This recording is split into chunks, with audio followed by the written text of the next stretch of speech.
ವಿದ್ಯಾರ್ಥಿ ಮುಟ್ಟಿಸಿಕೊಂಡವನು ಈ ಲಂಕೇಶ್ ಬರತಕ್ಕಂಥ ಒಂದು ಕಥೆಯ ಪ್ರಕಾರದ ಸಂವಾದವನ್ನು ನಿಮ್ಮೊಂದಿಗೆ ನಾನು ಹಂಚಿಕೊಳ್ಳಿಕ್ಕೆ ಬಂದಿದ್ದೀನಿ. ಲಂಕೇಶ್ ಬಗ್ಗೆ ಮಾತನಾಡಿದ್ರೆ ನವ್ಯ ಸಾಹಿತ್ಯದ ಪ್ರಮುಖ ಕವಿ ಅಂತೇಳಿ ನಾವು ಲಂಕೇಶ್ ಅವರ ಬಗ್ಗೆ ಮಾತನಾಡ್ತೀವಿ. 1935ರಲ್ಲಿ ಹುಟ್ಟನ್ನು ಪಡೆದಿರ್ತಕ್ಕಂಥವರು ಈ ಲಂಕೇಶ್ ಅವರು. ಶಿವಮೊಗ್ಗ ಜಿಲ್ಲೆ ಕೊನೆಗರ ಹಳ್ಳಿಯಲ್ಲಿ ಕೂಡ ಹುಟ್ಟನ್ನು ಪಡೆದು ಆಂಗ್ಲ ಭಾಷಾ ಉಪನ್ಯಾಸಕರಾಗಿ ಕೂಡ ಸೇವೆಯನ್ನು ಸಲ್ಲಿಸಿ ಹಲವು ವರ್ಷಗಳ ನಂತರ ಉಪನ್ಯಾಸಕ ವೃತ್ತಿಗೆ ನಿವೃತ್ತಿಯನ್ನ ಬಯಸಿ ಲಂಕೇಶ್ ಎಂಬ ವಾರಪತ್ರಿಕೆಯನ್ನ ಸಂಪಾದನೆ ಮಾಡಿರ್ತಕ್ಕಂಥವ್ರನ್ನ ಈ ಲಂಕೇಶ್ ನಮ್ಮಲ್ಲಿ ಕರೀತಾರೆ. ಇವರು ಹಲವಾರು ಕಥೆ, ನಾಟಕ, ಕಾದಂಬರಿ ಪ್ರಕಾರಗಳನ್ನ ಆಯ್ಕೆ ಮಾಡಿಕೊಂಡಿರ್ತಕ್ಕಂಥ ಲಂಕೇಶ್ ಅವರು ಸದಾ ಸಾಹಿತ್ಯದ ಕೃಷಿಯನ್ನು ಕೂಡ ತೊಡಗಿಕೊಂಡಂತಹ ವ್ಯಕ್ತಿಯನ್ನ ಮಾತನಾಡಿಕೊಂಡು ಮಾತನಾಡ್ತೀವಿ. ನಿಮ್ಮ ಪ್ರಸ್ತುತ ಗದ್ಯಭಾಗ ಏನಿದೆ, ಮುಟ್ಟಿಸಿಕೊಂಡವರು ಗದ್ಯಭಾಗವನ್ನು ಲಂಕೇಶ್ ಅವರ ಸಮಗ್ರ ಕಥಾ ಸಂಕಲನ ಭಾಗದಿಂದ ನಮಗೆ ಆಯ್ಕೆ ಮಾಡಿಕೊಂಡಿದ್ದೀವಿ. ಹಾಗಾದರೆ ಲಂಕೇಶ್ ಈ ಒಂದು ಗದ್ಯಭಾಗದಲ್ಲಿ ಯಾವ ಮಾತುಗಳನ್ನ ಹೇಳಲಿಕ್ಕೆ ಪ್ರಯತ್ನ ಮಾಡ್ತಾ ಇದ್ದಾರೆ, ಹಾಗಾದ್ರೆ ಅವರ ಚಿಂತನೆ ಏನಿದೆ ಅನ್ನೋದನ್ನ ನಾವೀಗ ಗ್ರಹಿಸೋಣ. ಇಲ್ಲೇ ನಾವು ಅನಾದಿ ಕಾಲದಲ್ಲೂ ಕೂಡ ಬಂದಿರುವಂತಹ ಜಾತಿ ಪದ್ಧತಿ ಅಂತ ಏನ್ ಕರೀತಾ ಇದ್ದೀವಿ ಅಥವಾ ಮೌಢ್ಯ ಅಂತ ನಾವೇನ್ ಮಾತನಾಡ್ತಾ ಇದ್ದೀವಿ. ಈ ಜಾತಿ ಪದ್ಧತಿ ಮತ್ತೆ ಮೌಢ್ಯ ಏನಿದೆ ಅನಾದಿ ಕಾಲದಲ್ಲೂ ಕೂಡ ಇವತ್ತಿನವರೆಗೂ ಪ್ರಸ್ತುತ ಸಮಾಜದಲ್ಲಿಯೂ ಕೂಡ ಕಂಡು ಬರ್ತಾ ಇರತಕ್ಕಂಥ ಒಂದು ಅನಿಷ್ಟ ಪದ್ಧತಿ ಎನ್ನುವಂಥದ್ದನ್ನ ಲಂಕೇಶ್ ಕೂಡ ಹೇಗೆ ಪ್ರಯತ್ನ ಮಾಡ್ತಾರೆ. ನಗರೀಕರಣ ಆದರೂ ಸಮೇತ ವಿಜ್ಞಾನ ಎಷ್ಟೇ ಬೆಳೆದರೂ ಸಮೇತ ಏನೆಲ್ಲ ಸಂಶೋಧನೆಯನ್ನ ಮಾಡಿದರೂ ಸಮೇತ ಈ ಜಾತಿ ಎನ್ನುವ ಸೂಚ್ಯಂಕವನ್ನ ನಾವು ಸಮಾಜದಿಂದ ಹೊರತುಪಡಿಸಲಿಕ್ಕೆ ಸಾಧ್ಯ ಆಗಿಲ್ಲ ಅನ್ನುವಂತಹ ಕಳವಳವನ್ನು ಲಂಕೇಶ್ ಈ ಗದ್ಯ ಭಾಗದಲ್ಲಿ ತಮ್ಮ ಅಭಿಪ್ರಾಯಗಳನ್ನ ಹಂಚಿಕೊಳ್ಳೆ ಪ್ರಯತ್ನ ಮಾಡ್ತಾರೆ. ಅಂದ್ರೆ ಇಡೀ ಸಮಾಜದಲ್ಲಿ ಜಾತಿ ಅಂತಕ್ಕಂಥದ್ದು ಹುಟ್ಟಿನಿಂದಲೇ ಆರಂಭವಾಗುತ್ತೆ. ಈ ಹುಟ್ಟಿನಿಂದ ಆರಂಭವಾಗುವಂತಹ ಜಾತಿ ಆ ವ್ಯಕ್ತಿಯ ನಾಶ ಅಂತ ಕರೀತಾ ಇದ್ವಿ, ಆ ವ್ಯಕ್ತಿಯ ಸಾವು ಅಂತ ಮಾತನಾಡ್ತಾ ಇದ್ವಿ, ಆ ವ್ಯಕ್ತಿಯ ಸಾವಿನವರೆಗೂ ಕೂಡ ಮುಂದುವರಿತಾ ಇದೆ. ಹಾಗಾಗಿ ಲಂಕೇಶ್ ಅವರು ಕೂಡ ಅದನ್ನು ಹೇಳಿ ಪ್ರಯತ್ನ ಮಾಡ್ತಾರೆ. ಇವತ್ತಿನ ಸರ್ಕಾರನೇ ಪ್ರತಿಯೊಬ್ಬ ವ್ಯಕ್ತಿಯ ಜಾತಿಯನ್ನ ಆತನ ಹುಟ್ಟಿನೊಂದಿಗೆ ಕೂಡ ನಿರ್ಧಾರವನ್ನು ಮಾಡ್ತಾರೆ. ಆದರೆ ಆ ಸರ್ಕಾರದಿಂದ ಏನು ನಾವು ಜಾತಿಯನ್ನ ಆರಂಭ ಮಾಡಿಕೊಂಡಿದ್ವಿ ಅಥವಾ ಜಾತಿಯ ಹೆಸರನ್ನ ಏನು ಪ್ರಸ್ತಾಪ ಮಾಡ್ತಾ ಇದ್ವಿ, ಇದು ಕಾಲಕ್ರಮೇಣವಾಗಿ ಇನ್ನು ಮುಂದಿನ ದಿನಗಳಲ್ಲಾದರೂ ಕೂಡ ಕಡಿಮೆ ಆಗಬೇಕು ಅನ್ನುವಂತಹ ಮನೋಭಾವವನ್ನ ಲಂಕೇಶ್ ಕೂಡ ಇಲ್ಲಿ ವ್ಯಕ್ತಪಡಿಸಲಿಕ್ಕೆ ಅಭಿಪ್ರಾಯವನ್ನ ಹಂಚಿಕೊಳ್ತಾ ಇದ್ದಾರೆ.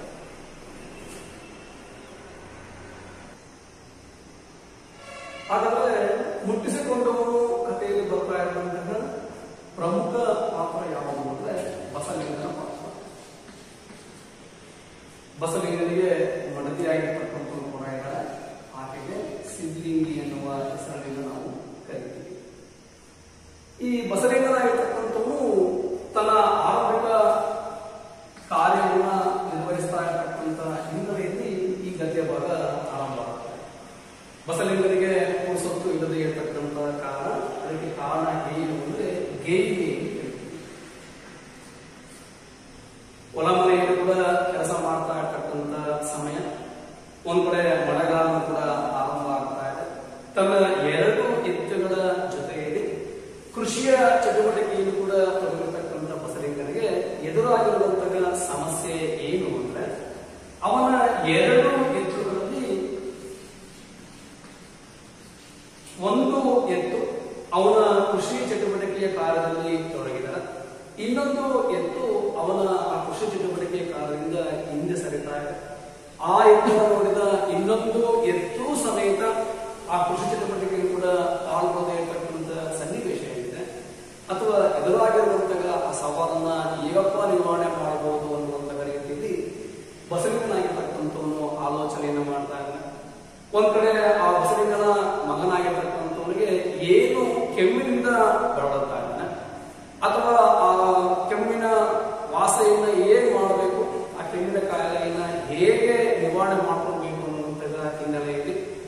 ಭೇಟಿಯಾಗಿರುವಂತಹ ಸಿದ್ಧಿಗೆ ಶಿವನೂರು ಸ್ವಾಮಿಗಳಿಗೆ ಆ ಮಗನ ಕೆಮ್ಮನ್ನ ತೋರಿಸಿದ್ದೇ ಆದ ನಿವಾರಣೆ ಆಗುತ್ತೆ ಎನ್ನುವಂತಹ ಸೂಚನೆಯನ್ನ ಸಿದ್ಧಿಗೆ ಕೊಡ್ತಾರೆ. ಕೊನೆಗೆ ಬಸಲಿಂಗನಿಗೆ ಇನ್ನೊಂದು ಸವಾಲು ಕೂಡ ಎದುರಾಗ್ತಾ ಇದೆ. ಒಂದ್ ಕಡೆ ಮಗನ ಮೈಯಲ್ಲಿ ಹುಷಾರಿಲ್ಲ, ಇನ್ನೊಂದ್ ಕಡೆ ಎರಡು ಎತ್ತುಗಳು ನೊಗಕ್ಕೆ ಎತ್ತನ್ನು ಹೊಡೆದಾಗ ಒಂದು ಎತ್ತು ಆ ಒಂದು ನೊಗವನ್ನು ಹಿಡಿಯಲಿಕ್ಕೆ ಪ್ರಯತ್ನ ಮಾಡ್ತಾ ಇಲ್ಲ. ಕೊನೆಗೆ ಬಸಲಿಂಗ ತೀರ್ಮಾನವನ್ನು ಮಾಡ್ತಾರೆ, ಈ ಎರಡು ಎತ್ತುಗಳನ್ನ ವಿನಿಮಯವನ್ನ ಮಾಡಿಬಿಟ್ಟರೆ, ಅದನ್ನ ಸಾಟಿಯನ್ನ ಮಾಡಲಿಕ್ಕೆ ಪ್ರಯತ್ನವನ್ನು ಮಾಡಿದ್ದೆ ಆದ್ರೆ, ಮಾರಾಟವನ್ನು ಮಾಡಲಿಕ್ಕೆ ಪ್ರಯತ್ನ ಮಾಡಿದ್ದೆ ಆದ್ರೆ, ನಾನು ಹೊಸ ಎತ್ತುಗಳನ್ನ ಖರೀದಿ ಮಾಡಿ ಆ ಎತ್ತುಗಳಿಂದ ನನ್ನ ಆ ಕೃಷಿ ಚಟುವಟಿಕೆಯನ್ನು ಕೂಡ ಮಾಡಬಹುದು ಅನ್ನುವಂಥ ನಿರ್ಧಾರಕ್ಕೆ ಬಸಲಿಂಗ ಬರ್ತಾರೆ. ಆದ್ರೆ ಬಸಲಿಂಗನಲ್ಲಿ ಇರ್ತಕ್ಕಂಥ ಮುಗ್ಧತೆ, ಈ ಮುಗ್ಧತೆಯ ಫಲವಾಗಿ ಬಸಲಿಂಗನಲ್ಲಿ ಧೈರ್ಯ ಆಗಲಿ, ವಿನಿಮಯವನ್ನ ಮಾಡಬೇಕಾಗಿರುವಂತಹ ಆ ಮಾತಿನ ಕೌಶಲ್ಯ ಆಗಲಿ ಇನ್ನೂ ಕೂಡ ಬಸಲಿಂಗನಿಗೆ ಇರಲಿಲ್ಲ. ಹಾಗಾದ್ರೆ ಆ ಎತ್ತುಗಳನ್ನ ವಿನಿಮಯ ಮಾಡಲಿಕ್ಕೂ ಆಗದೆ, ಬೇರೊಂದು ಎತ್ತುಗಳನ್ನ ಖರೀದಿ ಮಾಡಲಿಕ್ಕೂ ಕೂಡ ಆಗದೆ ಇರುವಂತಹ ಆ ಬಸಲಿಂಗನಿಗೆ ಆರಂಭವಾಗಿ ಅವನ ಎಡಗಲಿಂದ ಕೂಡ ನೋವು ಆರಂಭ. ಕ್ರಮೇಣವಾಗಿ ಆ ನೋವು ಅಂತಕ್ಕಂಥದ್ದು ಆವರಿಸಿಕೊಂಡಾಗ, ಕಣ್ಣಿನ ಸುತ್ತ ಕೂಡ ನೋವು ಆರಂಭ ಆದಾಗ ಬಸಲಿಂಗ ತೀರ್ಮಾನವನ್ನು ಕೈಗೊಳ್ತಾನೆ. ವೈದ್ಯರ ಬಳಿಗೆ ಹೋಗಿ ಅವರ ಆ ಸಲಹೆಯ ಮೇರೆಗೆ ವೈದ್ಯರು ಕೊಟ್ಟಂತಹ ಲೇಖವನ್ನ ಬಳಕೆ ಮಾಡಿಕೊಂಡು ತನ್ನ ಆ ಕಣ್ಣಿಗೆ ಹಚ್ಕೊಳ್ಳಿಕ್ಕೆ ಪ್ರಯತ್ನ ಮಾಡ್ತಾನೆ. ಒಂದ್ ಕಡೆ ಆ ಎಡಗಣ್ಣಿಗೆ ಉಪ್ಪಿನ ಕಾವನ್ನು ಕಟ್ಟಿಕೊಂಡ, ಒಂದ್ ಕಡೆ ಬಟ್ಟೆಯ ಕಾವನ್ನ ಕೊಡ್ಲಿಕ್ಕೆ ಪ್ರಯತ್ನ ಮಾಡಿದಾಗ ನಂತರವಾಗಿ ಕೂಡ ಆ ಎಡಗಣ್ಣಲ್ಲಿ ಆರಂಭವಾಗಿರ್ತಕ್ಕಂಥ ನೋವು ಕಡಿಮೆ ಆಗುತ್ತೆ. ಆದ್ರೆ ಒಂದು ವಾರ ಕಳೆದ ಬಳಿಕವಾಗಿ ಮತ್ತೆ ಕೂಡ ಎಡಗಣ್ಣಲ್ಲಿ ಕೂಡ ನೋವು ಆರಂಭ ಆದಾಗ ಬಸಲಿಂಗ ತನ್ನ ಹೆಂಡತಿ ಬಳಿ ನೋವನ್ನ ಹೇಳ್ಕೊಳ್ಳಿಕ್ಕೆ ಪ್ರಯತ್ನ ಮಾಡ್ತಾನೆ. ಇಲ್ಲ, ನಾನು ವೈದ್ಯರ ಬಳಿ ಹೋದೆ, ಅವರು ಕೊಟ್ಟಂತಹ ದೇಹವನ್ನ ಹಚ್ಕೊಂಡೆ, ಬಟ್ಟೆಯ ಕಾವನ್ನು ಕೊಟ್ಕೊಂಡಿದ್ದು ಆಯ್ತು, ಒಂದ್ ಕಡೆ ಉಪ್ಪಿನ ಕಾವನ್ನು ಕೊಟ್ಕೊಂಡಿದ್ದು ಕೂಡ ಆಯ್ತು, ನೋವು ಕಡಿಮೆ ಆಗಿಲ್ಲ ಅಂದಾಗ ಹೆಂಡತಿ ಅದನ್ನ ಬಸಲಿಂಗನ ಭ್ರಮೆ ಅಂತಾನೆ ಪರಿಗಣಿಸ್ತಾರೆ. ಕೊನೆಗೆ ಬಸಲಿಂಗನಿಗೆ ಬೇಸರ ಆಗ್ತದೆ. ತನ್ನ ಜೊತೆಗಾರರು ಅಂತ ಏನ್ ಕರೀತಾರೆ ಅಥವಾ ಊರಿನ ಇತರ ವರ್ಗದವರು ಅಂತ ಏನು ಮಾತನಾಡ್ತಾ ಇದ್ವಿ, ಆ ಊರಿನವರ ಬಳಿಯಲ್ಲಿ ತನ್ನ ನೋವನ್ನ ಹಂಚ್ಕೊಳ್ಳಿಕ್ಕೆ ಪ್ರಯತ್ನ ಮಾಡಿದಾಗ ಅವನ ಜೊತೆಗಾರರು ಕೂಡ ಸಲಹೆಯನ್ನು ಕೊಡ್ತಾರೆ. ಏನ್ ಸಲಹೆ ಕೊಟ್ಟರು ಆಗವರು? ಆ ಊರಿನ ಸರ್ಕಾರಿ ಆಸ್ಪತ್ರೆಯ ವೈದ್ಯರಾಗಿರ್ತಕ್ಕಂಥ ಡಾಕ್ಟರ್ ತಿಮ್ಮಪ್ಪನ ಬಳಿ ಕೂಡ ನೀವು ಹೋಗಿದ್ದೆ ಆದರೆ, ಸರ್ಕಾರಿ ಆಸ್ಪತ್ರೆಯ ವೈದ್ಯ ಆ ತಿಮ್ಮಪ್ಪನ ಬಳಿ ಹೋಗಿ ಕಣ್ಣಿನ ಚಿಕಿತ್ಸೆಗೆ ನೀನು ಮಾಡಿಸಿಕೊಂಡಿದ್ದೆ ಕೂಡ ಆದ್ರೆ ನಿನ್ನ ಕಣ್ಣು ಕೂಡ ಸರಿ ಹೋಗುತ್ತೆ ಎನ್ನುವಂತಹ ಮಾತನ್ನ ಹೇಳಿದಾಗ ಬಸಲಿಂಗ ಆರಂಭಿಕವಾಗಿ ಆ ಮಾತನ್ನ ಸ್ವೀಕಾರ ಮಾಡ್ತಾನ. ಸರ್ಕಾರಿ ಆಸ್ಪತ್ರೆ ಅಂತಕ್ಕಂಥದ್ದು ದಿಕ್ಕು ದಿವಾಳಿ ಇಲ್ಲದೆ ಇರ್ತಕ್ಕಂಥವ್ರು, ಬಡವರು ಹೋಗ್ತಾ ಇರ್ತಕ್ಕಂಥ ಆ ಜಾಗಕ್ಕೆ ನಾನು ಹೋಗಿ ಸೂಕ್ತವಾಗಿರುವಂತಹ ಚಿಕಿತ್ಸೆಯನ್ನು ಪಡೆಯುವುದು ಎಷ್ಟರ ಮಟ್ಟಿಗೆ ಸೂಕ್ತ ಅಂತೇಳಿ ಬಸಲಿಂಗ ಆಲೋಚನೆಯನ್ನ ಮಾಡ್ತಾನೆ. ಆದ್ರೆ ಬಸಲಿಂಗನಿಗೆ ಕಾಲಕ್ರಮೇಣವಾಗಿ ಅನಿಸುತ್ತೆ, ಯಾವ ಜೊತೆಗಾರರು ಆ ತಿಮ್ಮಪ್ಪನ ಬಳಿಯಲ್ಲೂ ಕೂಡ ಚಿಕಿತ್ಸೆಯನ್ನು ಪಡೆಯಲಿಕ್ಕೆ ಹೇಳ್ತಾ ಇದ್ರು ಸೂಕ್ತವೆಂದು ನಿರ್ಧರಿಸಿ ಸರ್ಕಾರಿ ಆಸ್ಪತ್ರೆಯನ್ನ ಪ್ರವೇಶ ಮಾಡಿದಾಗ ಆ ತಿಮ್ಮಪ್ಪನ ಆಸ್ಪತ್ರೆಯಲ್ಲಿ ತಿಮ್ಮಪ್ಪನಾಗಿರ್ತಕ್ಕಂಥವ್ರು ಯಾವ ರೋಗಿಗಳಿಗೆ ಚಿಕಿತ್ಸೆಯನ್ನ ಕೊಡ್ತಾ ಇದ್ದಾರೆ ಅವರೆಲ್ಲರೂ ಕೂಡ ಸಾಲುಗಟ್ಟಿ ನಿಂತಿದ್ದಾರೆ.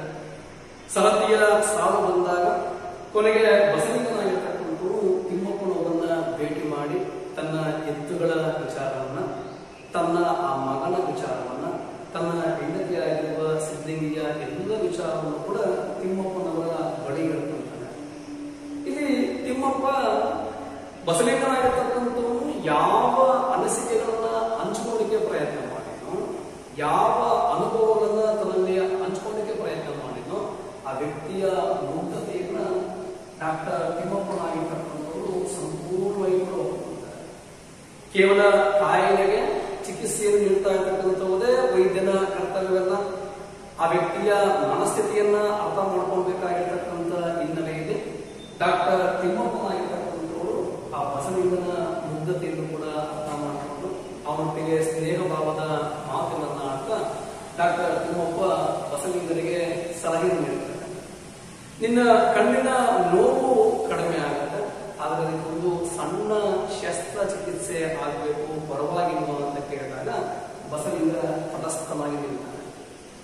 ಕೊನೆಗೆ ನಿರ್ಧಾರ ಮಾಡ್ತಾನೆ.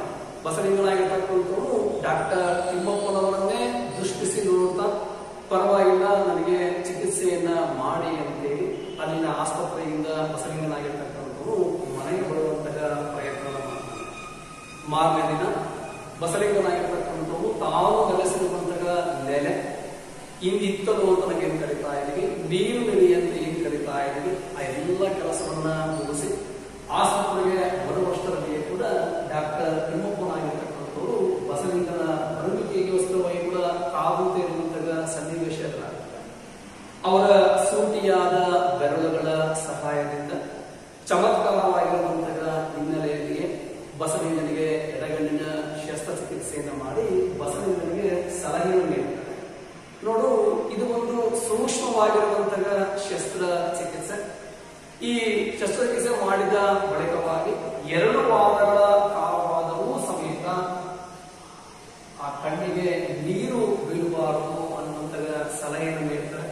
ಕೊನೆಗೆ ಬಸವಲಿಂಗನಾಗಿರ್ತಕ್ಕಂಥವರು ಡಾಕ್ಟರ್ ತಿಮ್ಮಪ್ಪನವರ ಸಲಹೆಯನ್ನ ಪಡೆದು ತನ್ನ ಮನೆಗೆ ಹಿಂದಿರುಗಿ ಪ್ರಯತ್ನ ಮಾಡ್ತಾರೆ. ಆದ್ರೆ ಮನೆಗೆ ಬಂದಿರುವಂತಹ ಬಸವಲಿಂಗನಾಗಿರ್ತಕ್ಕಂಥವರು ತನ್ನ ಹೆಂಡತಿಯ ಬಳಿ ಬಂದು ಇಡೀ ಎಲ್ಲಾ ವಿವರವನ್ನು ಕೂಡ ಹೇಳಿಕೊಳ್ಳುವ ಪ್ರಯತ್ನ ಮಾಡುತ್ತಾರೆ. ಕೆಲವೊಂದು ವಿಚಾರಗಳನ್ನ ಹೇಳಿದೆ. ಹೌದು, ನನಗೆ ಡಾಕ್ಟರ್ ತಿಮ್ಮಪ್ಪನಾಗಿರ್ತಕ್ಕಂಥವ್ರು ಶಸ್ತ್ರ ಚಿಕಿತ್ಸೆಯನ್ನು ಮಾಡಿದರು ಅನ್ನೋ ಮಾತುಗಳನ್ನ ಆಡಿದಾಗ ಹೆಂಡತಿಯಾಗಿರುವಂತಹ ನಿಮಗೆ ಅದು ಹೇಗೋ ಗೊತ್ತಾಗಿರುತ್ತೆ. ಡಾಕ್ಟರ್ ತಿಮ್ಮಪ್ಪನಾಗಿರ್ತಕ್ಕಂಥವ್ರು ಕೊಲೆಯ ಜಾತಿಯವರು ಅನ್ನೋ ವಿಚಾರ ಇಲ್ಲಿ ಹೆಂಡತಿಯಾಗಿರುವ ಸಿದ್ಧಿಗೆ ಗೊತ್ತಾಗಿರುತ್ತೆ.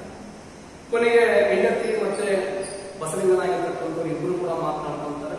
ನಮ್ಮ ಜಾತಿಗೆ ಕಳಂಕ ಬಂದ್ಬಿಡುತ್ತೆ. ಒಬ್ಬ ಕೆಳಜಾತಿಯ ವ್ಯಕ್ತಿಯಾಗಿರ್ತಕ್ಕಂಥವ್ರು, ಕೊಲೆಯ ಜಾತಿಗೆ ಸೇರಿರ್ತಕ್ಕಂಥ ಒಬ್ಬ ವೈದ್ಯನಾಗಿರ್ತಕ್ಕಂಥವ್ರು ನನಗೆ ಚಿಕಿತ್ಸೆಯನ್ನ ನೀಡಿದ ಅನ್ನುವಂತಹ ವಿಚಾರವನ್ನ ನಾವು ಯಾರ ಬಳಿಗೂ ಕೂಡ ಹೇಳಬಾರ್ದು, ಯಾರ ಒಟ್ಟಿಗೂ ಕೂಡ ಮಾತುಗಳನ್ನ ಮಾತನಾಡಬಾರದು ಅನ್ನುವಂತಹ ಹಿನ್ನೆಲೆಯಿಂದ ಕೊನೆಗೆ ಸಿದ್ಧತೆಯಾಗಿರ್ತಕ್ಕಂಥವ್ರು ಕಣ್ಣಿಗೆ ತಾಟದೇ ಇರುವಂತಹ ರೀತಿಯಲ್ಲಿ ಬಸವಲಿಂಗನಾಗಿರ್ತಕ್ಕಂಥವ್ರಿಗೆ ಬಿಸಿ ನೀರಿನ ಸ್ನಾನವನ್ನ ಮಾಡಿಸ್ತಾರೆ. ಆರಂಭಿಕವಾಗಿ ಕೂಡ ಸಿದ್ಧಿಯಾಗಿರ್ತಕ್ಕಂಥವ್ರು ಬಿಸಿ ನೀರಿನ ಸ್ನಾನವನ್ನ ಮಾಡಿಸಿದಾಗ ಯಾವ ನೋವು ಕೂಡ ಕಾಣಿಸಿಕೊಂಡಿಲ್ಲ. 2 ದಿನಗಳು ಕಳೆದು ಮತ್ತೆ ಕೂಡ ಎಡಗಣ್ಣಿನಲ್ಲಿ ನೋವು ಆರಂಭ ಆಗುತ್ತೆ. ಬಸವಲಿಂಗನಾಗಿರ್ತಕ್ಕಂಥವ್ರು ಮತ್ತೆ ಕೂಡ ಯೋಚನೆ ಮಾಡ್ತಾರೆ. ಅಂತಹ ಆ ವಲಯ ಜಾತಿಗೆ ಸೇರಿರತಕ್ಕಂಥ ಸರ್ಕಾರಿ ಆಸ್ಪತ್ರೆಯ ವೈದ್ಯನಾಗಿರುವ ಡಾಕ್ಟರ್ ತಿಮ್ಮಪ್ಪನವರ ಬಳಿಗೆ ನಾನು ಹೋಗುವುದು ಸೂಕ್ತ ಅಲ್ಲ. ಒಮ್ಮೆ ಹೋದಾಗಲೇ ಸಿದ್ಧಿಯಾಗಿರ್ತಕ್ಕಂಥವ್ರು ರಾಧಾಂತವನ್ನು ಮಾಡಿದ್ದಾರೆ. ಮತ್ತೊಮ್ಮೆ ಕೂಡ ಡಾಕ್ಟರ್ ತಿಮ್ಮಪ್ಪನವರ ಬಳಿ ಹೋಗುವುದು ಬೇಡ ಅನ್ನೋ ಕಾರಣಕ್ಕೆ ಮತ್ತೆ ಕೂಡ ಅಕ್ಕಪಕ್ಕದ ವೈದ್ಯರ ವಿಚಾರವನ್ನು ಮಾಡಿಕೊಂಡಾಗ ಮತ್ತೊಬ್ಬ ವೈದ್ಯರ ಬಳಿ ಹೋದಾಗ ಆ ವೈದ್ಯರು ಬಸವಲಿಂಗನಾಗಿರ್ತಕ್ಕಂಥವ್ರಿಗೆ ಸಲಹೆಯನ್ನು ನೀಡಿದ್ದಾರೆ. ಇಲ್ಲಿ ಡಾಕ್ಟರ್ ತಿಮ್ಮಪ್ಪನಾಗಿರ್ತಕ್ಕಂಥವ್ರಿಗೆ ಬುದ್ಧಿ ಇಲ್ಲ, ವಿನಾಕಾರಣವಾಗಿ ಇನ್ನ ಎಡಗಣ್ಣಿನ ಶಸ್ತ್ರ ಚಿಕಿತ್ಸೆಯನ್ನ ಮಾಡಿದರೆ ಆ ಚಿಕಿತ್ಸೆಯನ್ನು ಮಾಡತಕ್ಕಂಥ ಅವಶ್ಯಕತೆ ಇಲ್ಲಿ ಇದ್ದಿಲ್ಲ ಅನ್ನೋ ಕಾರಣಕ್ಕೆ ನೋವು ನಿವಾರಣೆ ಮಾಡ್ತಾ ಇರುವಂತಹ ಮಾತ್ರೆಗಳನ್ನ ಕೊಟ್ಟು ಬಸವಲಿಂಗರನ್ನ ಕಳಿಸಿಕೊಳ್ಳಿ ಪ್ರಯತ್ನ ಮಾಡಿದ್ರು. ಬಸವಲಿಂಗ ಮನೆಗೆ ಬಂದಿದ್ದು ಆಯ್ತು, ಆ ಮಾತ್ರೆಗಳನ್ನ ದೇಹವನ್ನ ಹಚ್ಕೊಂಡಿದ್ದು ಕೂಡ ಆಯ್ತು. ಎಡಗಣ್ಣಿನ ನೋವು ಈಗ ಆರಂಭ ಆಗಲ್ಲ. ಕಾಲಕ್ರಮೇಣವಾಗಿ ಆ ಎಡಗಣ್ಣು ಮಂದವಾಗ್ತಾ ಹೋಗುತ್ತೆ. ಈ ಮಂದ ಸಂಪೂರ್ಣವಾಗಿ ಕೂಡ ಯಾವ ನೋವಿನಿಂದ ಎಡಗಣ್ಣು ಕೂಡಿತ್ತು ಆ ಎಡಗಣ್ಣು ಸಂಪೂರ್ಣವಾಗಿ ಕೂಡ ಕಾಣದೇ ಆಗಿರುವಂತಹ ರೀತಿಯಲ್ಲಿ ಕೂಡ ಆಯ್ತು. ಬಸವಲಿಂಗ ಆಲೋಚನೆ ಮಾಡ್ತಾನೆ, ನನ್ನ ಈ ಎಡಗಣ್ಣು ಹೋಗಲಿಕ್ಕೆ ಮೂಲ ಕಾರಣ ಯಾರು ಅಂದ್ರೆ ಆ ಸರ್ಕಾರಿ ಆಸ್ಪತ್ರೆಯ ಡಾಕ್ಟರ್ ತಿಮ್ಮಪ್ಪನವರಾಗಿರ್ತಕ್ಕಂಥವರೇ ಮೂಲ ಕಾರಣ. ಅದಕ್ಕೆ ಕಾರಣ ಏನು ಅಂದ್ರೆ ಅವರು ವಲಯ ಜಾತಿಯವರು, ಕೆಳಜಾತಿಯ ವ್ಯಕ್ತಿಯಾಗಿರ್ತಕ್ಕಂಥವರು ನನ್ನನ್ನ ಮುಟ್ಟಿದ ಕಾರಣಕ್ಕೋಸ್ಕರವಾಗಿದೆ ನನ್ನ ಎಡಗಣ್ಣು ಸಂಪೂರ್ಣವಾಗಿ ಕೂಡ ಮಂದಗತಿಯಿಂದ ತಲುಪಿತು ಅನ್ನುವಂತಹ ಮಾತನ್ನು ತನ್ನ ಜೊತೆಗಾರರ ಬಳಿಯಲ್ಲಿ ಕೂಡ ಹಂಚಿಕೊಳ್ಳಲು ಪ್ರಯತ್ನ ಮಾಡ್ತಾನೆ. ವಿದ್ಯಾರ್ಥಿಗಳೇ, ನೀವು ಗಮನಿಸಬೇಕಾಗಿರ್ತಕ್ಕಂಥ ಅಂಶ ಏನು ಅಂದ್ರೆ, ಬಸಲಿಂಗನಾಗಿರ್ತಕ್ಕಂಥವನು ತಾನು ಉನ್ನತ ಜಾತಿಯವನು ಅಂತ ಅಂದ್ಕೊಂಡಿದ್ರು ಸಮೇತ ಯಾವ ಮುಗ್ಧತೆ ಅವನ ಬಳಿಯಲ್ಲಿ ಇತ್ತು, ಎತ್ತುಗಳನ್ನ ಮಾರಾಟ ಮಾಡಬೇಕಾಗಿರುವಂತಹ ಧೈರ್ಯ ಆಗಲಿ ಮಾತುಗಾರಿಕೆ ಅವನ ಬಳಿಯಲ್ಲಿ ಇರಲಿಲ್ಲ. ಕಣ್ಣಿನ ನೋವಿನ ಚಿಕಿತ್ಸೆಗೆ ಸರ್ಕಾರಿ ಆಸ್ಪತ್ರೆಯ ತಿಮ್ಮಪ್ಪನವರ ಬಳಿ ಹೋಗಿ ಚಿಕಿತ್ಸೆಯನ್ನ ಪಡೆದು ನಂತರವಾಗಿ ಸ್ನಾನ ಮಾಡಿದ ಕಾರಣಕ್ಕೋಸ್ಕರವಾಗಿ ಕಣ್ಣು ಒಯ್ತು ಅನ್ನುವಂತಹ ಮಾತುಗಳನ್ನ ಆಡೋದರ ಬದಲಿಗೆ ಆ ವಲಯ ಜಾತಿಯ ತಿಮ್ಮಪ್ಪನವರೇ ನನ್ನ ಕಣ್ಣಿನ ಶಸ್ತ್ರಚಿಕಿತ್ಸೆಯನ್ನ ಮಾಡಿ ನನ್ನನ್ನು ಮುಟ್ಟಿ ಅಪವಿತ್ರವನ್ನು ಮಾಡಿದ್ರೆ ಇದಕ್ಕೆ ಮೂಲ ಕಾರಣ ಅನ್ನುವಂತಹ ಮಾತುಗಳನ್ನ ಇನ್ನೂ ಕೂಡ ಬಸಲಿಂಗ ಆಲೋಚನೆ ಮಾಡಿ ಪ್ರಯತ್ನ ಮಾಡ್ತಾನೆ. ಅಂದ್ರೆ ವ್ಯಕ್ತಿ ಅನಿವಾರ್ಯತೆಗೆ ಒಳಗಾಗಿ ಕಾಲದ ಹಿನ್ನೆಲೆಯನ್ನ ಅರ್ಥೈಸಿಕೊಳ್ಳಿಲ್ಲ ಅರ್ಥ ಮಾಡಿಕೊಳ್ಳಲಿಕ್ಕೆ ಸಾಧ್ಯ ಆಗಿದೆ. ಕೊನೆಗೆ ತನ್ನ ತಾನು ಕೂಡ ಇಲ್ಲಿ ಶಪಿಸಿಕೊಳ್ಳಲಿಕ್ಕೆ ಆ ಕಡೆ ಡಾಕ್ಟರ್ ತಿಮ್ಮಪ್ಪನವರನ್ನು ಕೂಡ ಮಾತನಾಡಿಕೊಳ್ಳಿಕೊಳ್ಳುವ ಪ್ರಯತ್ನವನ್ನು ಮಾಡೋಣ ಅಂತ ಹೇಳ್ತೀವಿ. ಇನ್ನು ಮುಂದಿನ ದಿನಗಳಲ್ಲಿ ಬಸಲಿಂಗ ಮತ್ತೊಬ್ಬರ ಸಲಹೆಯನ್ನು ಪಡೆಯಲಿಕ್ಕೆ ಮುಂದಾದ. ಅವ್ರು ಯಾರು ಅಂತಂದ್ರೆ ರಾಜಕಾರಣಿ ರುದ್ರಪ್ಪ ಅಂತ ಕರೀತೀವಿ. ರಾಜಕಾರಣಿ ರುದ್ರಪ್ಪನ ನೆರವನ್ನ ಪಡೆದು ಡಾಕ್ಟರ್ ತಿಮ್ಮಪ್ಪನವರು ವಲಯ ಜಾತಿಯವರು ಮತ್ತೊಮ್ಮೆ ಆ ವಲಯ ಜಾತಿಯವರ ಬಳಿ ಹೋಗುವುದು ಬೇಡ, ಅವರಿಗಿಂತ ಉತ್ತಮ ಜಾತಿಯವರ ನೆರವಿಗೆ ಹೋಗೋಣ ಅನ್ನುವಂತಹ ಪ್ರಯತ್ನ ಅಡಿಯಲ್ಲಿ ಕೂಡ ಬಸಲಿಂಗ ಆಲೋಚನೆ ಮಾಡ್ತಾನೆ. ಕೊನೆಗೆ ಒಮ್ಮೆಯಾದರೂ ಡಾಕ್ಟರ್ ತಿಮ್ಮಪ್ಪನವರ ಬಳಿ ಹೋಗಿ ತನ್ನ ಅನುಭವಗಳನ್ನ ಹಂಚಿಕೊಳ್ಬೇಕು ಅನ್ನುವಂತಹ ಮಾತುಗಳನ್ನ ಆಡಿ ತಿಮ್ಮಪ್ಪನವರ ಬಳಿ ಬರ್ತಾನೆ. ಬಂದಿರತಕ್ಕಂಥ ಬಸಲಿಂಗ ಡಾಕ್ಟರ್ ತಿಮ್ಮಪ್ಪನವರನ್ನ ಕೇಳಿ ಪ್ರಯತ್ನ ಮಾಡ್ತಾರೆ. ಇಲ್ಲ, ಇನ್ನೊಮ್ಮೆ ನನಗೆ ನೀವು ಶಸ್ತ್ರ ಚಿಕಿತ್ಸೆಯನ್ನ ಮಾಡಿ ನನ್ನ ಕಣ್ಣು ಕೂಡ ಪುನಃ ಕೂಡ ಬರ್ಬೋದು ಏನೋ ಅನ್ನುವಂತಹ ಮಾತುಗಳನ್ನ ಆಡಿದಾಗ ಡಾಕ್ಟರ್ ತಿಮ್ಮಪ್ಪನವರು ಹೇಳ್ತಾರೆ, ಯಾವುದೇ ಕಾರಣಕ್ಕೂ ನಾನು ನಿಮಗೆ ಶಸ್ತ್ರ ಚಿಕಿತ್ಸೆಯನ್ನು ಮಾಡಲಿಕ್ಕೆ ಸಾಧ್ಯ ಇಲ್ಲ. ನನಗಿಂತಲೂ ಕೂಡ ಉತ್ತಮ ವೈದ್ಯರಾಗಿರುವಂತಹ ಡಾಕ್ಟರ್ ಚಂದ್ರಪ್ಪನವರ ಬಳಿ ಹೋಗುವಂತಹ ಸಲಹೆ ಸೂಚನೆಯನ್ನ ಡಾಕ್ಟರ್ ತಿಮ್ಮಪ್ಪನವರಾಗಿರ್ತಕ್ಕಂಥವರು ಬಸಲಿಂಗನಿಗೆ ಪ್ರಯತ್ನ ಮಾಡ್ತಾರೆ. ಆದರೆ ಚಂದ್ರಪ್ಪನವರ ಬಳಿ ಹೋಗಿರುವಂತಹ ಬಸಲಿಂಗನಾಗಿರ್ತಕ್ಕಂಥವ್ರಿಗೆ ಸಿಕ್ಕಂತಹ ಸಲಹೆ ಏನು ಅಂದ್ರೆ, ಡಾಕ್ಟರ್ ತಿಮ್ಮಪ್ಪನವರಾಗಿರ್ತಕ್ಕಂಥವರು ಕಣ್ಣಿನ ವಲಯದಲ್ಲಿಯೇ ಶಸ್ತ್ರ ಚಿಕಿತ್ಸೆಯನ್ನು ಮಾಡ್ತಾ ಇರ್ತಕ್ಕಂಥ ವೈದ್ಯರಲ್ಲಿ ಬಹಳ ಪ್ರಾಮಾಣಿಕರಾಗಿರ್ತಕ್ಕಂಥವ್ರು, ಹೆಸರು ವಾಸಿಯಾಗಿರ್ತಕ್ಕಂಥ ವೈದ್ಯರಾಗಿರ್ತಕ್ಕಂಥವ್ರು. ನೀನು ಡಾಕ್ಟರ್ ತಿಮ್ಮಪ್ಪನವರ ಬಳಿ ಹೋಗುವುದೇ ಲೇಸು ಅಂತೇಳಿ ಡಾಕ್ಟರ್ ಚಂದ್ರಪ್ಪ ಬಸಲಿಂಗನಿಗೆ ಹೇಳಿ ಪ್ರಯತ್ನ ಮಾಡ್ತಾರೆ.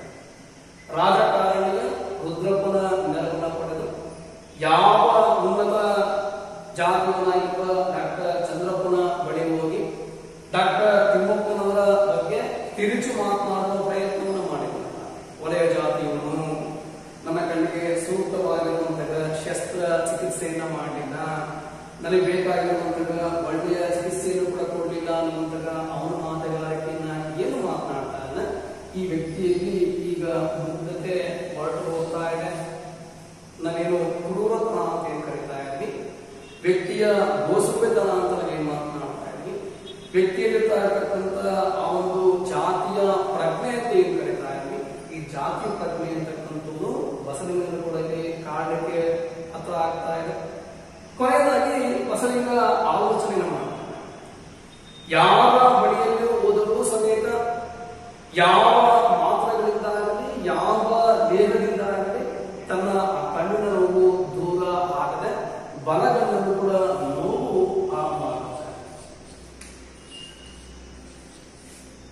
ಬಸಲಿಂಗ ನಿರ್ಧಾರವನ್ನು ಮಾಡ್ತಾನೆ. ಎರಡನ್ನೂ ಹೋಗಲಿಕ್ಕೆ ಮೂಲ ಕಾರಣ ನನ್ನಲ್ಲಿರ್ತಕ್ಕಂಥ ಆ ಜಾತಿ ಪ್ರಜ್ಞೆ ಕೂಡ ಕಾರಣ ಆಯಿತು. ಇನ್ನ ಆ ಬಲಗಣ್ಣಿನ ನೋವನ್ನು ನನಗೆ ನಿವಾರಣೆ ಮಾಡಿಕೊಳ್ಳಬೇಕಾದ್ರೆ ಡಾಕ್ಟರ್ ತಿಮ್ಮಪ್ಪನವರ ಬಳಿ ಹೋಗ್ತಾ ಇರ್ತಕ್ಕಂಥದ್ದು ಅನಿವಾರ್ಯತೆಯ ಸವಾಲು ಕೂಡ ಆಗುತ್ತೆ. ಯಾವ ಜಾತಿಯ ವಿಚಾರವನ್ನು ನಂಬಿದ್ನೋ, ಯಾವ ಗುರುಗಳ ವಿಚಾರವನ್ನು ನಂಬಿದ್ನೋ, ಯಾವ ಮಠದ ವಿಚಾರವನ್ನು ನಾನು ನಂಬಿದ್ನೋ, ಯಾವ ಧರ್ಮದ ಬಗ್ಗೆ ನಾನು ಮಾತುಗಳನ್ನು ಮಾತನಾಡ್ತಾ ಇದ್ದೋ, ಈ ರಾಜಕಾರಣಿಯಾಗಿ ಈ ರೀತಿಯ ಗುರುಗಳಾಗಿ ಇವ್ರು ಯಾರು ಕೂಡ ಕಣ್ಣನ್ನು ಒಪ್ಪಿಸಿಕೊಳ್ಳಲಿಕ್ಕೆ ಸಾಧ್ಯತೆ ಇಲ್ಲ ಅಂತೇಳಿ ಕೊನೆಯದಾಗಿ ಬಸಲಿಂಗನಾಗಿರ್ತಕ್ಕಂಥವನು ಡಾಕ್ಟರ್ ತಿಮ್ಮಪ್ಪನವರ ಬಳಿ ಬರಲಿಕ್ಕೆ ಪ್ರಯತ್ನ ಮಾಡ್ತಾರೆ. ತಿಮ್ಮಪ್ಪನವರಾಗಿರ್ತಕ್ಕಂಥವರು ಆ ಬಸಲಿಂಗನ ಬರುವಿಕೆಯನ್ನ ಕಂಡು ಗೆಳೆತನದಿಂದಲೇ ಕೂಡ ಇಂದಿನ ಅವಸ್ಥೆಯಲ್ಲಿ ಯಾವ ರೀತಿ ಅವನ ಬರುವಿಕೆಗೋಸ್ಕರವಾಗಿ ಕೂಡ ಕಾಯ್ತಾ ಇದ್ರು, ಅವನ ಹಿನ್ನೆಲೆಯಲ್ಲಿಯೇ ಕೂಡ ಮಾತುಗಳನ್ನ ಆಡಕ್ಕೆ ಪ್ರಯತ್ನ ಮಾಡ್ತಾ ಇದ್ರು. ಅದೇ ರೀತಿಯಲ್ಲಿ ಬಸಲಿಂಗನ ಜೊತೆಯಲ್ಲಿ ಕೂಡ ಮಾತುಗಳನ್ನ ಆಡ್ತಾ ಆ ಬಲಗಲಿನ ಶಸ್ತ್ರ ಚಿಕಿತ್ಸೆಯನ್ನ ಮಾಡಲಿಕ್ಕೆ ಪ್ರಯತ್ನ ಮಾಡಿ ಆ ಎಡಗಲಿನ ರೀತಿಯಲ್ಲಿ ಕೂಡ ಮತ್ತೊಮ್ಮೆ ಕೂಡ ನೀನು ಸ್ನಾನ ಮಾಡಬಾರ್ದು, ಈ ಸ್ನಾನ ಮಾಡಿದ್ದೆ ಆದರೆ ಕಣ್ಣಿಗೆ ನೀರು ಬಿದ್ದಿದ್ದೆ ಆದರೆ ಮತ್ತೆ ಕೂಡ ಕಣ್ಣು ಒಡೆದು ಹೋಗುವಂತಹ ಸಾಧ್ಯತೆ ಇದೆ ಎನ್ನುವಂತಹ ಸಲಹೆಯನ್ನ ಇಲ್ಲಿ ಡಾಕ್ಟರ್ ತಿಮ್ಮಪ್ಪನವರಾಗಿರ್ತಕ್ಕಂಥವರು ಬಸಲಿಂಗನಿಗೆ ಸೂಚನೆಯನ್ನ ಕೊಡ್ತಾರೆ. ಇಲ್ಲಿ ನೀವು ಗಮನಿಸಬೇಕಾಗಿರ್ತಕ್ಕಂಥ ಹಿನ್ನೆಲೆ ಏನು ಅಂತಂದ್ರೆ, ಮುಟ್ಟಿಸಿಕೊಂಡವನು ಈ ಯಾವ ಬಸಲಿಂಗ, ಆ ವ್ಯಕ್ತಿನ ಮುಟ್ಟಿದವನು ಯಾವ ಅಂದ್ರೆ ತಿಮ್ಮಪ್ಪ. ನಾವಿಲ್ಲಿ ಅರ್ಥ ಮಾಡ್ಕೊಳ್ಬೇಕಾಗಿರುವ ವಿಚಾರ ಏನು ಅಂದ್ರೆ, ವ್ಯಕ್ತಿಯ ಜಾತಿಯನ್ನ ಆ ವ್ಯಕ್ತಿಯ ವ್ಯಕ್ತಿತ್ವ ಅನ್ನೋದು ಕೂಡ ನಾವಿಲ್ಲಿ ಅರ್ಥ ಮಾಡ್ಕೊಳ್ಬೇಕು. ಒಬ್ಬ ಮೇಲ್ಜಾತಿಯ ವ್ಯಕ್ತಿಯಾಗಿರ್ತಕ್ಕಂಥವನು ಕೆಳಜಾತಿಯ ವ್ಯಕ್ತಿಯನ್ನ ಮುಟ್ಟಿದ ಅನ್ನೋ ಕಾರಣಕ್ಕೆ ಅವನ ಆ ಜಾತಿ ಆ ಅಸ್ಪೃಶ್ಯತೆಯ ವಿಚಾರ ನಮಗೆ ಮಾತನಾಡ್ತಾ ಇದ್ವಿ. ಅದು ಇದನ್ನೇ ಕೂಡ ಮುಂದುವರಿಸ್ತಾ ಹೋಗಿದ್ದೆ ಆದರೆ ಇನ್ನ ಆ ಮುಂದಿನ ದಿನಗಳಲ್ಲಿ ವಿಚಾರವನ್ನು ಪ್ರಸ್ತಾಪ ಮಾಡ್ತಾ ಹೋಗಿದ್ದೆ ಆದರೆ ಆ ವಿಚಾರದಿಂದ ನಾವು ಯಾರು ಕೂಡ ದೂರ ಬರಲಿಕ್ಕೆ ಸಾಧ್ಯತೆ ಇಲ್ಲ. ಇವತ್ತಿನ ವಿಜ್ಞಾನ, ಇವತ್ತಿನ ಸಂಶೋಧನೆಗಳು ಏನು ಮಾತನಾಡ್ತಾ ಇದ್ವಿ, ಆ ವಿಜ್ಞಾನ ಮತ್ತೆ ಆ ಸಂಶೋಧನೆ ನಗರೀಕರಣ ಮುಂದುವರೆದಂತೆಲ್ಲ ನಾವು ಜಾತಿಯ ವಿಚಾರವನ್ನು ಬಿಡಬೇಕಾಗತ್ತೆ, ಸಮಾನತೆಯ ಪರವಾಗಿರ್ತಕ್ಕಂಥ ಹೋರಾಟವನ್ನು ಮಾಡಬೇಕು ಅಂತೇಳಿ ಲಂಕೇಶ್ ಅವರಾಗಿರ್ತಕ್ಕಂಥವ್ರು ಈ ಗದ್ಯ